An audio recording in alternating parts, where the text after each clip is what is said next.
긍정의 심리학을 창시한 마틴 셀리그만이라는 사람에 의하면 무기력은 학습된다고 합니다. 이 사람은 학창시절 실험 심리학을 배우기 위해서 펜실베니아 대학원에 진학을 했고 세계적인 학습 이론가 솔로몬이라고 하는 교수님 밑에서 연구를 했습니다. 그리고 연구하는 과정에 개를 대상으로 하는 실험을 하게 되었는데요. 실험의 내용은 개에게 특정한 소리를 들려줄 때 전기 자극을 주는 겁니다. 특별한 소리를 들려주고 그에 맞는 전기 자극을 계속해서 개에게 주는 거예요. 또 소리만 들려주었을 때 얼마나 큰 전기 자극을 받는지에 대해서도 관찰을 했습니다. 이 마틴 셀리그만은 여기서 파블로프의 조건 형성을 만들게 되었는데 개는 자기가 받은 전기 자극을 공포처럼 여겼다고 합니다. 이 실험의 다음 단계에서 이 커다란 상자 안에 개를 집어넣어 놓고 낮은 칸막이 하나를 만들었습니다. 그래서 개가 이 건너편을 볼 수 있게 해준 거예요. 거기에 공간이 있다는 것을 알게 해주고 이쪽 공간에 있는 개에게 이 공간에서 전기 자극을 소리와 함께 주었습니다. 그러니까 이 실험자는 기대를 했던 거죠. 이쪽에서 개가 자극을 받았을 때 이 개는 당연히 이쪽으로 옮길 것이다, 자리를. 왜냐하면 그 소리나 자극을 피하기 위해서 이쪽으로 당연히 옮길 것이라는 기대를 했는데 이 소리를 들은 개는 옆 칸으로 넘어가지 않고 그 자리에서 그냥 낑낑거리고 있었답니다.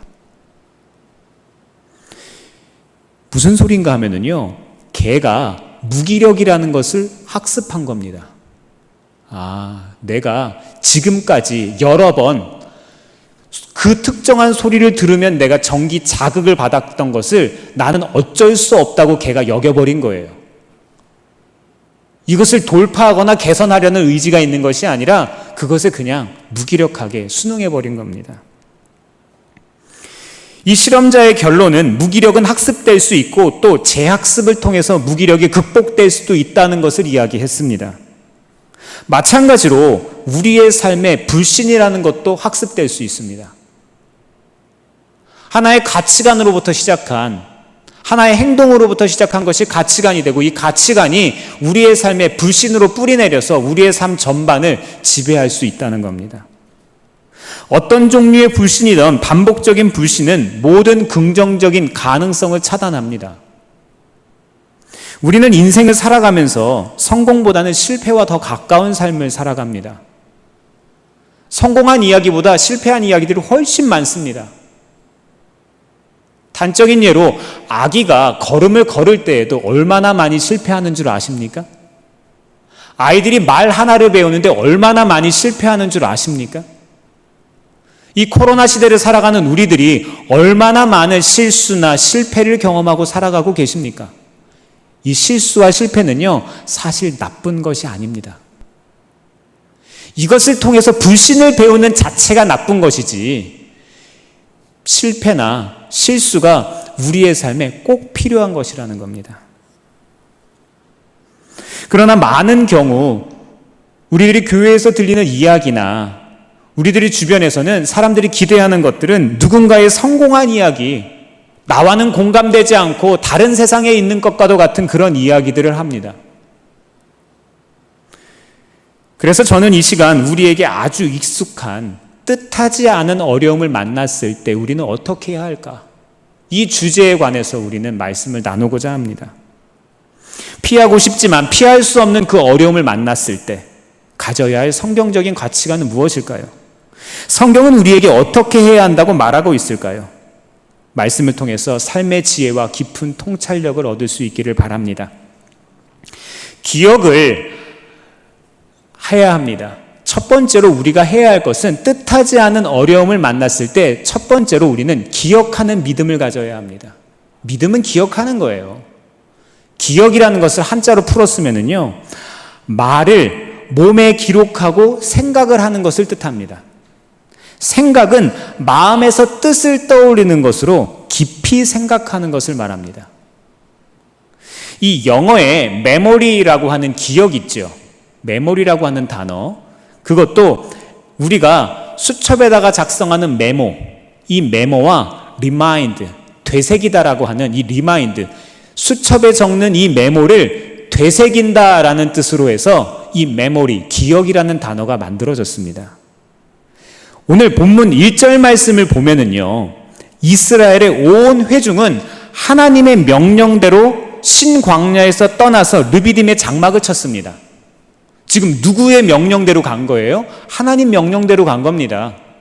하나님의 인도하심을 따라간 거예요. 성도들이 기도하고 주변의 조언을 듣고 신중하게 결정해서 인생을 결정했습니다. 어떠한 선택을 했는데 지금 어떻게 됐습니까? 문제가 생겼습니다. 어려움 앞에 서게 된 거예요. 어려움 자체가 나쁜 것이 아니라는 겁니다. 이런 상황에서 우리는 보통 하나님 계획 어디 있지? 야, 이거 진짜 맞나? 이거 하나님 인도하신 건 맞나? 이런 생각을 합니다. 2절 이하 말씀의 이스라엘 백성들은 마실 물이 없기 때문에 모세를 원망하고 돌로 치려고까지 한다고 기록이 되어 있습니다. 사실 갈등을 드러내는 자체를 잘못되었다고 할 수는 없습니다. 또 다른 관점에서는요, 이 갈등을 드러내는 것을 좋게 바라볼 수도 있습니다. 갈등을 내면화하지 않고 오히려 인정하고 드러내는 태도가 문제 해결의 시작이 될 수도 있기 때문입니다. 문제를 계속해서 나 혼자 끙끙 앓고 있으면 문제가 해결이 당연히 안 되겠지요. 이것을 내어놓고 마치 내가 병이 있을 때 의사를 찾아가듯이 의사에게 찾아가서 내 증상을 명명백백하게 이야기해서 그것을 치료받을 수 있듯이, 또 우리가 심리상담가나 목회자들을 찾아와서 우리 마음의 어떤 병과 어떤 스트레스를 우리가 하나하나 이야기하면서 그것들을 치료하고 우리를 자신을 마치 거울을 보듯이 우리가 그런 과정을 통해서 우리가 우리의 모든 삶의 부족한 것들, 문제들이 개선될 수 있다는 겁니다. 그런데 오늘 본문 말씀의 시점이 출애굽기 15장의 마라의 기적 사건, 즉 쓴물을 단물로 바꾸는 그 사건 바로 이후에 있었다는 것이 문제라는 거예요. 문제를 사실 불평하는 사람들도 있습니다. 문제를 두려워하는 사람들도 있어요. 이 자체가 잘못된 게 아니라는 거예요. 그런데 문제 자체를 바라보다가 그 문제 이면에 있는 하나님의 어떤 계획하심, 하나님의 어떤 인도하심, 하나님이 나에게 하셨던 그 은혜의 기억들을 잃어버리고 문제만 묵상하다가 문제에 빠져서 정말로 갈 길을 잃어버리는 것이 어려운 문제라는 거예요. 이 마라의 기적 사건 이후에 이 사람들은 믿음에 대한 가치관 자체가 아직도 바뀌지 않은 모습을 알 수 있습니다. 하나님은 출애굽한 이스라엘 백성 가운데 임재해 계셨고 필요한 모든 것들을 지금도 공급하고 계시는데도 불구하고 이들은 단지 지금 하나 생긴 문제에 집중하고 있습니다. 제가 한번 여쭤볼게요. 지금부터 20년 전에 여러분은 무엇 때문에 가장 힘드셨습니까? 뭐 때문에 제일 힘드셨어요? 기억나세요? 그땐 정말 죽을 것 같았잖아요. 그죠? 지금부터 20년 전이면 한 1997년도에 IMF였으니까 IMF 때 우리 정말 힘들었잖아요. 그렇죠? 뭐 금모으기 운동부터 시작해서 온 나라가 난리였습니다. 코로나만큼 어려웠던 것 같아요. 그때 여러분을 가장 힘들게 하던 게 뭡니까? 아직도 해결 안 되셨습니까? 아니죠. 그러면 10년 전에 여러분을 가장 힘들게 했던 게 무엇이 있습니까? 기억나세요? 저희 아이들이 한 2, 3년 전에 둘이서 막 싸우는 거예요. 뭐 때문에 싸우는가 봤더니 그 만화 캐릭터가 그려진 카드가 여러 개가 있는데 그 카드에 그 캐릭터에 레벨이 적혀 있고 그 카드를 가지고 게임을 할 수가 있는데 자기가 좋은 카드를 가진다 아닌다 뭐 이런 걸 가지고서 서로 싸우고 있는 거예요. 그래서 제가 그 몇 번 경고를 했는데 아이들이 듣지 않아서 아이들한테 다 압수를 했어요. 뭐 걔들을 제가 뭘 때리겠어요, 혼을 내겠어요. 그냥 압수한 거예요. 행복하고 즐거우라고 사준 그 카드가 너희들을 힘들게 하니까 그 카드를 잠시 아빠가 맡아놓는 거예요. 그리고 제가 지퍼백에다가 집어넣었습니다. 그리고 지퍼백에다가 이렇게 적어놨어요. 제가 예를 들어서 이런 겁니다. 2019년 10월 1일 함지원과 함시원이 이 카드 때문에 싸웠음이라고 적어놨어요. 그리고 중학교 가면 돌려준다고 제가 얘기를 했어요. 제가 우리 중등부 애들한테 한번 물어봤어요. 얘들아, 그 포켓몬 카드가 너희들한테 그렇게 소중하니? 아니래요. 아무것도 아닌 거예요. 줘도 안 가져요, 애들이. 초등학교 저학년 때는 애들이 죽을 것 같이 그거 없으면 힘들 것 같은데 시간이 지나서 중학생쯤 되면은요, 그 포켓몬 카드가 아무것도 아닙니다. 사랑하는 성도 여러분, 여러분의 포켓몬 카드는 무엇입니까?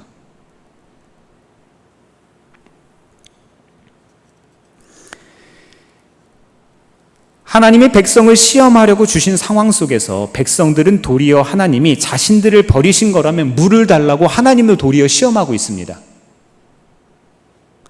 이들은 먹고 마시는 필요만을 채워주는 하나님을 바란 겁니다. 먹방이라고 하죠. 요즘에 미디어를 틀면 온통 먹는 얘기입니다. 무슨 맛있는 거를 먹으러 간다든지 맛있는 거를 만드는 거라든지 온통 먹는 얘기만 해요. 어디 가면 어떤 맛집이 있다는 얘기를 합니다. 저도 맛있는 거 좋아하고요.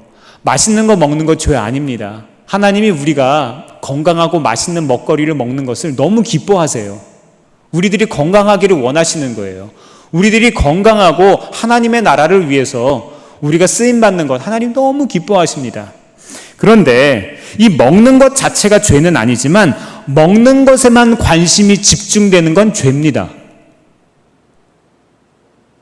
먹는 것이 지나쳐서 우리들의 식탁이 감당하지 못할 음식으로 넘치는 것은 죄입니다. 옛날 어른들이 그러셨죠. 밥을 먹을 때 저도 어렸을 때 그랬어요. 쌀 남기지 말라고. 농부 아저씨들이 피땀 흘려서 농사 지은 것들이니까 밥 남기지 말라고. 근데 요즘에는 저도 그래요. 배부르면 먹지 말라고. 무언가 이 사회의 가치관 자체가, 이 문화가 잘못되었다는 겁니다. 하나님은 우리를 위해서 음식을 허락하시긴 했지만 동시에 음식이 내게 오기까지 수고한 수많은 존재들의 그 노력에 대한 우리의 존중과 감사가 있어야 한다는 걸 전제하는 거예요. 그것을 수고롭게 농사한 농부들, 또 그 동물과 식물들의 그 수고로움들까지도 우리가 존중하고 그거에 대해서 아끼고 존중할 수 있는 마음을 여겨야 합니다. 먹는 것을 통해서도 우리가 추구해야 할 가치관이 있다는 거예요. 다시 본문으로 돌아와서 생각해 보면 내가 원하는 것마다 해결해 주는 하나님은 우상이지 더 이상 하나님이 아닙니다. 그런데 우리는 말 잘 듣는 하나님을 원하고 있지 않습니까? 내가 기도만 하면 들어주는 하나님, 내가 부탁만 하면 해결해 주는 해결사 하나님, 이런 거 우리는 원하고 있지 않습니까? 참 하나님은 우리를 바른 길로 인도하시는 분입니다. 세상에 어떤 부모가 기준 없이 자녀를 키우겠습니까? 자녀가 해달라는 대로 모든 것을 해줍니까? 아닙니다. 지금까지 살아오면서 하나님이 우리에게 행하신 일들을 한번 기억해 보시기 바랍니다. 저는요, 이 스마트폰에 사진 한 장을 이렇게 넣어 갖고 다녀요. 흑백으로 보정한 예쁜 사진을 하나 넣어 갖고 다니는데 이게 무슨 사진인가 하면 신혼여행 때 찍은 아내 사진입니다. 제가 생각하는 제 아내의 일생에 가장 아름다웠던 시절의 사진이 있어요. 궁금하면 나중에 보여드릴게요. 근데 이걸 왜 넣어 갖고 다니는 줄 아세요? 저라고 아내하고 항상 좋은 줄 아세요? 목사라고 항상 좋은 줄 아십니까? 아니에요. 속상한 일들도 있고요. 섭섭한 일들도 있고요. 마음이 불편할 때가 있습니다. 그럴 때 어떻게 하는 거예요? 있으니까 핸드폰을 열 때마다 볼 거 아니에요. 생각합니다.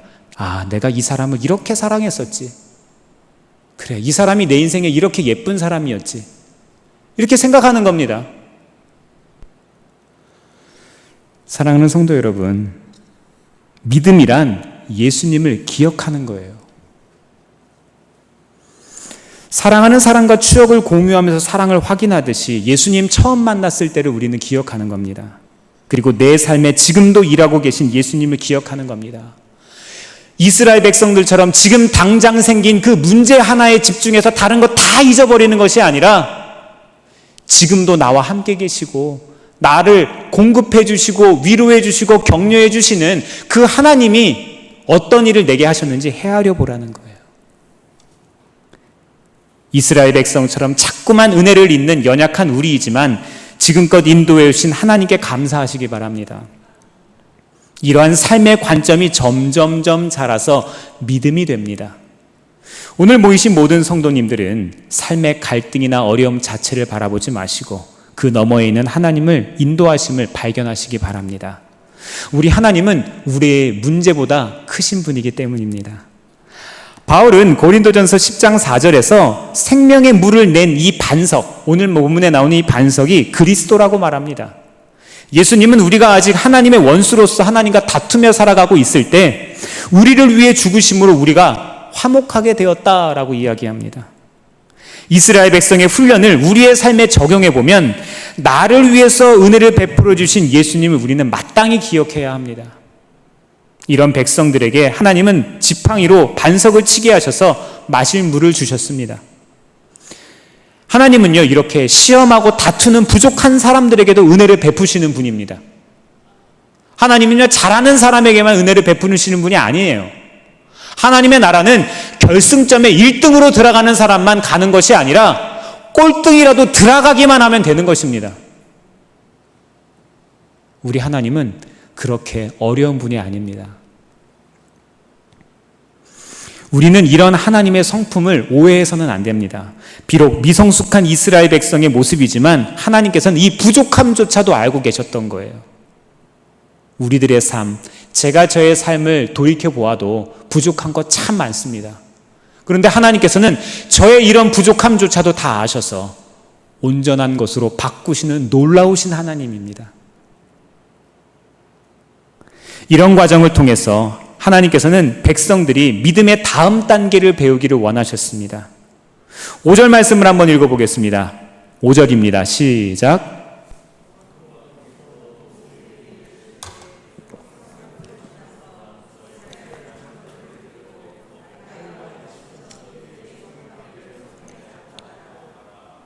아멘. 네, 그렇습니다. 두 번째로 우리는 행하는 믿음을 가져야 합니다. 하나님께서는 홍해를 치던 모세의 지팡이를 지금 본문에서 언급하고 계십니다. 즉, 홍해가 갈라졌던 그때를 기억해내고 무엇을 하라는 거예요? 행동에 옮기라는 거예요. 반석을 치라는 거예요. 근데 그 반석을 치기 전에 생각해 볼 것이 있어요. 무언가 큰 불신 때문에 원망하면서 돌을 던질 만큼 부정적으로 마음에 가득 차 있는 사람들, 이런 사람들 앞에서 어떤 행동을 하는 거는요, 정말 힘든 겁니다. 애들도요, 부모가 예민해져 있으면요, 말을 되게 잘 들어요. 알아서 해요. 뚝딱뚝딱 알아서 합니다. 우리들 자녀들 양육할 때 그렇지 않았습니까? 그런데 하물며 지금 이 백성들은요, 그냥 예민해져 있는 상태가 아니라 생존의 문제가 걸린 상태예요. 광야에서, 사막에서 물이 없다는 것은 생명을 부지하기가 힘든 상황입니다. 나뿐만이 아니라 내 자녀들도, 우리의 가축들도 이 모든 것들이 없어져 버릴 수 있는 이 공포. 그런데 모세는 하나님의 말씀을 그대로 행했다고 했습니다. 이 모세의 입장을 한번 생각해 보시기 바랍니다. 모세의 마음은 어땠을까요? 이 모세, 제가 모세라면은요, 쉽지 않았을 것 같아요. 되게 불안했을 것 같아요. 엄청 걱정됐을 겁니다. 잠 못 잤을 거예요. 야, 안 되면 어떡하지? 바위를 쳤는데 안 터지면 어떡해? 못 해내면 어떡하지? 지금까지 출애굽 과정에서 내가 했던 모든 것들이 물거품이 되면 어떡하지? 내가 여기까지 어떻게 왔는데? 여기서 비밀은 나를 바라보는 것이 아니라 무엇을 바라보는 거예요? 하나님의 말씀하신 홍해를 갈랐던 그 지팡이를 바라보라는 거예요. 모세가 자기 스스로 자기 자신을 바라보면 한계밖에는 없습니다. 왕자였지만 실패했던 자기의 인생을 바라볼 수밖에 없고, 미디안 광야에서 목동으로 살았던 그 인생을 바라볼 수밖에 없었을 겁니다. 그런데 하나님께서는 지금 뭘 얘기하시는 거예요? 나를 바라볼 때 나를 바라보는 도구로서 지팡이를 보라는 거예요. 지팡이가 어떤 일을 했습니까? 10가지 재앙을 일으킬 때에 모세와 함께했던 하나님의 능력이었고, 마지막으로 출애굽의 대장정에서 가장 하이라이트였던 홍해를 가르는 사건에서 하나님의 말씀에 검과도 같은, 정말 멋있지 않습니까? 그 일을 지팡이가 해낸 거 아니에요. 하나님의 능력 그 자체 아닙니까? 모세에게 기억하라는 거예요. 네가 아니라 나를 바라봐야 한다. 하나님은 이번에도 말씀하셨습니다. 6절을 읽어드리겠습니다. 내가 호렙산에 있는 그 반석 위 거기서 내 앞에 서리니 너는 그 반석을 치라. 그것에서 물이 나오리니 백성이 마시리라. 네, 그렇습니다. 모세는요, 하나님의 뒤에 서서 반석을 친 거예요. 오늘 본문 말씀에서는요, 하나님의 앞에 서서 하시겠대요. 사랑하는 성도 여러분, 우리들의 앞에서 하나님이 하십니다. 우리에게 믿음으로 행동할 때 찾아오는 불안이나 염려, 근심은 아주 자연스러운 것이지만 우리는 우리의 감정을 따르지 말고 우리의 믿음을 따라 행동하시기를 주의 이름으로 축원합니다. 제가 자주 드리는 말씀이 있어요. 성경을 보면서 하나님의 말씀이 진리인 것처럼 행동하세요. 하나님의 말씀은 분명 진리이지만 우리는 이것이 진리인 거 아닌 것처럼 우리는 행동을 합니다. 하나님의 말씀이 우리의 삶에 진리인 것처럼 행동하면 하나님께서 우리의 삶에 역사하시기 시작합니다. 이렇게 하는 것이 믿음입니다. 히브리서 기자는 이렇게 말합니다. 믿음은 바라는 것들의 실상이요 보지 못하는 것들의 증거다. 보이는 것을 붙잡을 때 그것은 더 이상 믿음이 아닙니다. 그러나 보이지 않지만 그것을 내가 붙잡고 믿음으로 그것을 칠 때 우리는 그것이 믿음이라고 이야기를 합니다. 혹시 뜻하지 않은 어려움을 만나셨습니까? 내게 왜 이런 일이 일어났는지 모르십니까? 하나님을 신뢰하시기를 바랍니다. 하나님께서는 우리의 인생에 미리 큰 그림을 그리고 계십니다. 오늘 우리가 해야 할 일은 그저 하나님을 신뢰하고 반석을 치는 것입니다. 계속해서 8절 말씀을 보도록 하겠습니다. 그때에 라고 기록이 되어 있습니다. 그때가 언제입니까?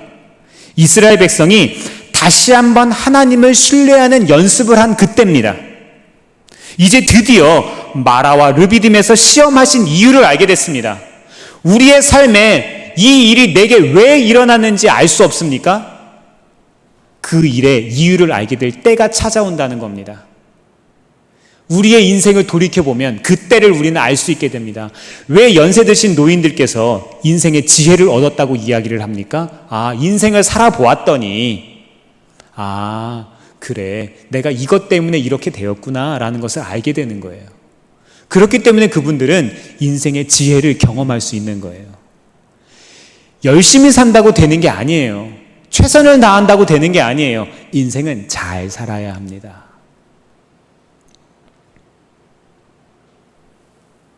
하나님은 마라와 르비딤에서의 시간을 통해 아말렉과의 전투를 준비하고 계셨습니다. 아마 이 과정이 없이 바로 아말렉과 싸웠다면 이스라엘 백성들을 다 전멸했을 거예요. 우리가 잘 알고 있는 그 유명한 아말렉과의 전투 이야기가 등장합니다. 여기서 발견할 수 있는 교훈 한 가지가 더 있는데요. 모세가 하나님의 말씀에 그대로 행한 것을 누가 보았을까요? 누가 보고 있었을까요? 두 종류의 사람들이 보고 있었습니다. 첫 번째는 하나님께서 본문 말씀에 보니까 모세에게 이렇게 말씀하십니다. 이스라엘 백성들 사이를 지나서 이스라엘 백성들의 장로 지도자들을 데리고 가서 반석을 치라고 이야기를 하십니다. 하나님은 백성들을 교육시키시는 거예요. 시각적인 교육, 보는 것을 통해서. 그리고 그 옆에서 또 보고 있었던 한 사람이 있었으니 그게 누굽니까? 여호수아입니다. 오늘 말씀에 등장하는 여호수아. 모세가 백성들을 이끌고 전쟁에 나간 것이 아니고요. 여호수아가 나가고 모세와 아론과 훌은 산꼭대기에 올라가서 기도를 합니다. 우리의 상식과는 맞지 않아요. 만약에 저보고 그렇게 하라고 했으면요, 제가 여호수아라면은 굉장히 의심했을 거예요. 무슨 의심을 하는가 하면 아니 모세만 가면 그래도 괜찮은데 아론과 훌이라고 하는 지도자들도 어디를 간다고 하면 도망가는 거 아니야? 이런 생각 안 하겠습니까? 그렇죠? 별 생각 다 할 거 아니에요. 그런데 여호수아는 모세를 신뢰하고 행하는 믿음까지 나아갑니다. 10절 말씀에 보면은요, 여호수아가 모세의 말대로 행했대요. 모세가 하나님의 말씀에 순종해서 행하는 모습의 본을 보고 자란 여호수아는 모세의 모습을 보고 모세의 명령에 따르는 모습을 보입니다. 이렇게 행하는 믿음은요, 믿음의 가치관을 다음 세대까지 전수해 줍니다. 사랑하는 성도 여러분, 우리들의 다음 세대가 우리보다 나아야 합니다. 그러기 위해서 우리는 이러한 믿음의 가치관을 물려줘야 합니다. 저는요, 저희 자녀들에게 저에게 있는 어떠한 재능 하나를 물려줄 수 있다면 저의 그 최선을 다하는 열심 하나를 물려주고 싶습니다.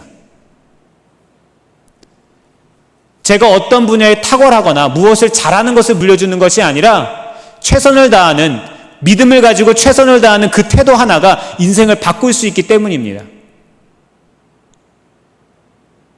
우리들의 믿음도 행하는 믿음까지 성장하시기를 바랍니다. 세 번째로 우리는 전하는 믿음을 가져야 합니다. 14절과 15절 말씀을 다 같이 한번 읽어보겠습니다. 14절, 15절입니다. 시작.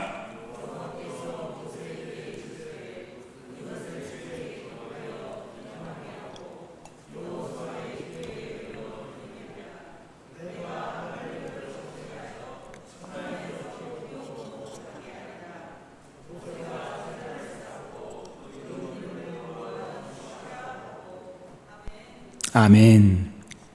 하나님은 잊어버리는 적이 없으시는 분입니다. 그리고 약속하신 것을 반드시 이루시는 분입니다. 하나님은 회전하는 그림자가 없으신 분입니다. 만약 하나님의 약속이 이루어지지 않는 것 같으십니까? 그렇다면 그것은 하나님이 아니라 우리 스스로를 돌아보아야 합니다. 하나님에게 문제가 있는 것이 아니라 우리에게 문제가 있기 때문입니다. 우리 스스로를 점검해 보아야 합니다. 하나님은 당신께서 잊어버리기 때문에 책에다가 기록하거나 제단을 쌓으라고 말씀하시는 분이 아닙니다. 그것은 우리 보고 기억하라는 겁니다. 행하기 위해서, 그리고 전하기 위해서 우리에게 기록하라는 겁니다. 14절과 15절 말씀의 내용은 다음 세대가 받은 은혜를 기억하도록 우리가 기록하고 전해야 한다는 겁니다. 단지 우리의 자녀들만 우리의 다음 세대가 아니라는 거예요. 우리들의 직장에서 우리의 다음에 이어서 할 수 있는, 내가 사수면 나의 부사수가 나의 일을 인수인계 받아서 할 수 있는 그 사람이 나보다 더 잘할 수 있도록 내가 격려하는 역할을 내가 해야 한다는 거예요. 교회 공동체에서는 먼저 직분을 받은 직분자들이 다음으로 신입으로 이제 신천 임원이 된 사람들에게, 그 사람들에게 어떤 길이 정말로 임원으로서 직분자로서 살아야 하는 길인지를 모범을 보이는 것이 다음 세대에게 전수하는 길이 된다는 거예요. 나라와 민족에 있어서도 마찬가지입니다. 지도자들이 되었을 때에도 우리가 학생들에게 저는 이렇게 얘기합니다. 지금 너희가 10대이고 20대이지만 너희들이 30대, 40대가 되었을 때는 이 사회에 있어서 너희들이 중심이 되어야 하고 지도자가 되어야 한다. 우리들이 다음 세대에게 비전을 제시해주고 하나님의 나라를 제시해줄 수 있는 그런 사람들, 단지 어떤 소비재를 소비하고 문화적인 어떤 미디어들을 통해서 우리가 잠식당하는 것이 아니라 우리가 그것들을 오히려 선도할 수 있고 우리가 조절할 수 있는 그런 자리에 있는 그런 사람들, 그렇게 돼야 되지 않겠습니까? 아말렉과의 전투에서 여호수아는 드디어 이스라엘 역사의 중심에 등장합니다. 모세 다음으로 여호수아라는 믿음의 사람이 세워지고 있는 거예요. 전하는 믿음을 통해서 이렇게 될 수 있다는 겁니다. 여호수아는 한순간의 지도자가 된 것이 아닙니다. 대부분의 성서학자들은 모세오경의 저자가 모세라고 말합니다. 모세는 다음 세대에만 전하는 것에, 다음 세대에게 전하는 것에 매우 관심을 많이 가졌던 사람입니다. 모세가 했던 수많은 사역들 중에 가장 위대한 사역은 이 모세오경을 기록한 것이었을 겁니다. 하나님께서는 그것을 위해서 모세가 애굽의 궁정에서 교육받게 하셨을 것이고요. 무언가를 기록하고 관리하고 제공하고 사람들에게 나누는 것들을 하는 연습을 하나님께서 시키셨을 겁니다.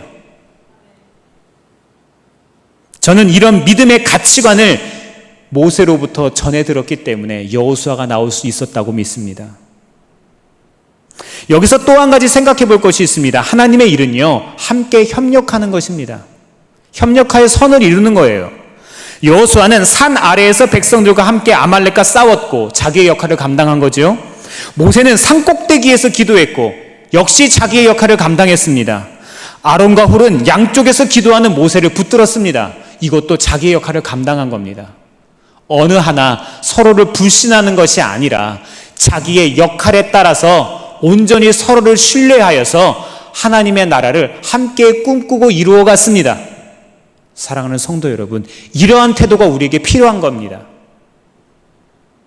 높고 낮음이 없습니다. 많고 적음이 없습니다. 귀하고 천한 것이 없습니다. 우리에게 허락된 모든 것들이 하나님께서 귀하다고 여기시는 겁니다.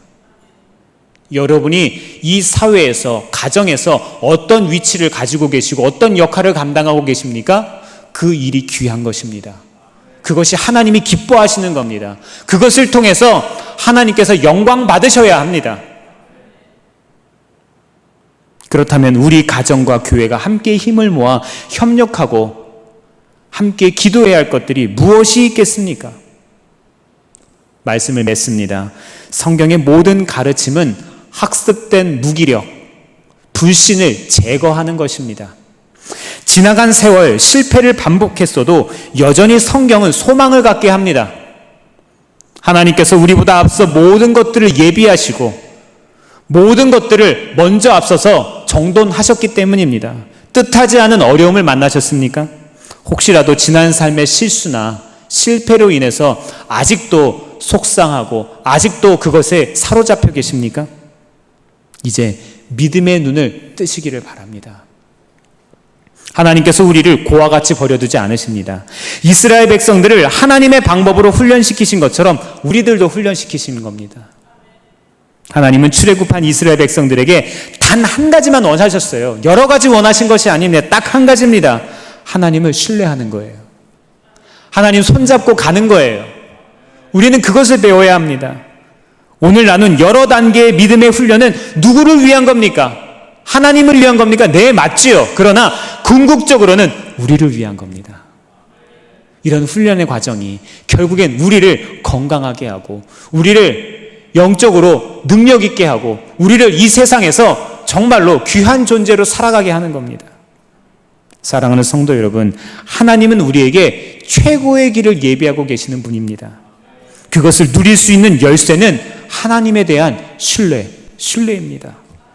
르비딤은 물이 없다고 하나님이 이스라엘이 하나님과 싸운 불신앙의 장소이기도 하지만 동시에 믿음의 기도로 아말렉과 싸워 이긴 장소이기도 합니다. 똑같은 장소, 두 가지 결과, 우리는 무엇을 선택하시겠습니까?